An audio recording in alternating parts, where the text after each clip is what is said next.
Okay, guys, so I saw a tweet from famous.io and they were saying that the fundamentals of Pulsex have changed from where they were before. And I really thought about it and said, yeah, the fundamentals have changed. And one of the things that I've always wanted to do was to take a look at Pulse and Pulsex and see which one is the better investment. And for the most part, I've always been pro Pulsechain, right? My hierarchy has always been Pulsechain, Pulsex, PHEX, and then EHEX, and then incentive token when it comes to Richard Heart ecosystem tokens. That's been my hierarchy. And I was starting to shift that perspective a little bit when I started to see the buy and burn in action, because this thing was a wrecking ball. It was destroying supply. And when I could extrapolate the data, it would come out that we would burn 1.4 trillion for the year in 12 months. And that's a whooping 1% of total supply and 10% of the user supply of Pulsex. So this was an extremely powerful mechanism.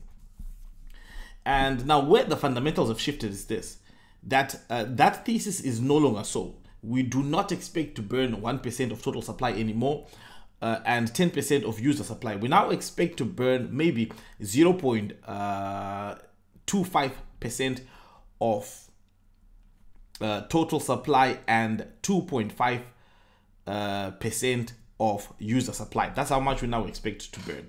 So in terms of that clearly has an impact on price performance of Pulsex. So where we expected to have a quick pump, we might not have that much of a quick pump. It might be a slower grind than it expected. But slower grind does not mean that it's not going to pump quickly. It just means that it's not going to pump as quickly as it would have if we were burning 10% instead of 2.5% of total of user supply. So having said that, I think for now, I will definitely revert to my hierarchy. I'm not going to change the hierarchy because I was going to change it and put Pulsex on top because Pulsex was burning. And if you look at the days that we had really power usage, I mean, if you look at the day when the flow in Pulsex was, when Richard Heart announced that there is an issue with paying liquidity providers, there was massive movement in terms of Pulsex buy and burn. The buy and burn was burning because people were really doing a lot of transactions on Pulsex at that time. And right now, if we see where we are right now, we're sitting at 93 billion Pulsex has been burnt. And I think we are on week 3 right now. Week 2 and a few days. It gets to week 3 on Saturday. So we are we're just coming to the end of week 3 and we've burnt so much already. So it's really been a powerful tool. However, it still is a powerful tool because for most projects, you don't find any real yield generated and any real buy and burn. And if you look at it as well, if you look at Uniswap, which is Pulsex is the fork of Uniswap. If you look at Uniswap and look at what Uniswap has been able to do, Uniswap burns a massive amount in terms of fees. But they don't burn, right, as in burn tokens, but they generate massive amounts of fees. And unfortunately, the only one who benefits from this is possibly validators because and then the liquidity providers. That's who benefit. There is no buy and burn for Uniswap. So if we can still get massive amounts of volume now, we should be able to still have an effective buy and burn mechanism. But just the key difference is it's not as hot as it would have been before. But all in all, I'm still bullish in this entire ecosystem. I'm still bullish in Pulsechain, still bullish in Pulsex.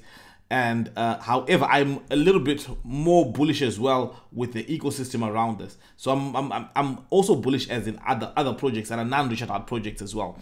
That I think that there will be gains in all of those, because I think that other projects are great in that they attract different people, they attract a wider range of people, since you're now attracting people for different reasons, right? Because Pulsechain attracts everyone because it's a blockchain, it's a layer 1 solution. You can have your gamers, you can have every single person who wants to build Web3 applications can come on a layer 1. So because of that, I think that I'm definitely widening my horizon to see other ecosystems, other projects that I think will do extremely well. Another thing is this though. I'm not super excited about sacrifice phases. I saw an interesting tweet and I can't think of who said this, right? But I said that if a Richard Heart coin can go below sacrifice rate, imagine non-Richard Heart projects, how low they can go from their sac phase. So I'm not super excited about sacrifice phases. I'm more super excited about if the token launches and see the price performance of the token, if you can get it below the sacrifice rate or something like that.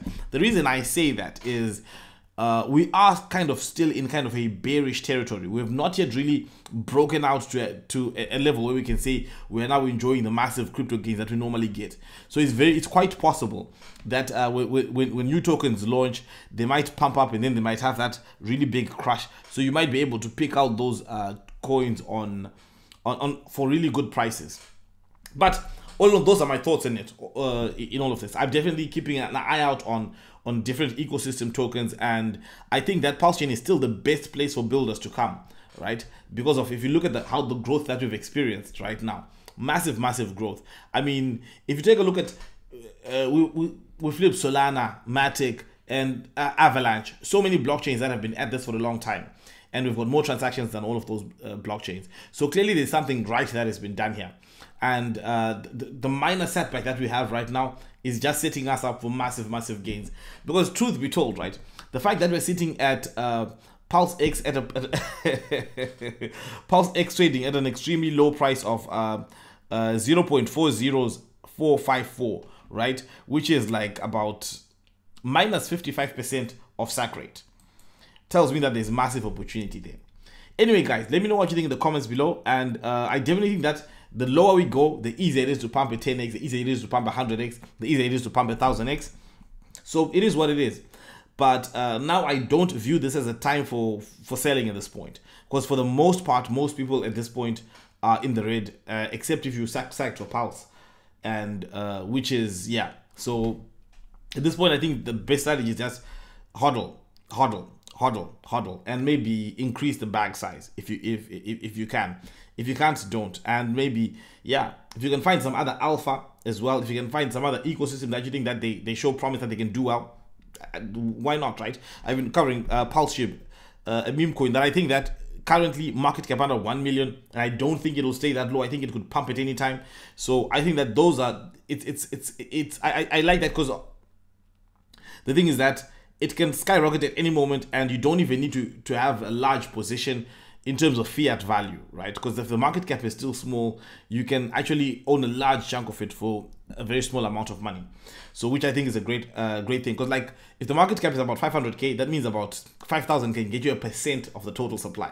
So massive opportunity that I don't think will be around for a very long time. So I think that the best thing is to jump on those kind of opportunities, and there's a whole wide array of stuff being built right now for Pulsechain, and I think that the quicker those they come up with tokens, and the quicker we start to see that volatility, the quicker we start to see the action, I think that would be exciting. That would be definitely exciting, something to watch. And it's also be interesting to watch Pulsechans become degens, right? Because if you look at the culture when we had just Hex, and where we are now and where we are going moving forward, because we've got a layer 1, that means that everything will be built, and that does everything. So you're gonna have a lot of altcoins, a lot of kind of plays that are high risk plays. So people will be moving in and all of that, and moving out of this and all that. But it'll be interesting to watch how all the stuff unfolds. Anyway, let me know what you think in the comments below. What do you think in regards to Pulse versus Pulsex? Which one do you think is going to outperform the other? Thank you guys for watching, and not financial advice. I'll see you again next time.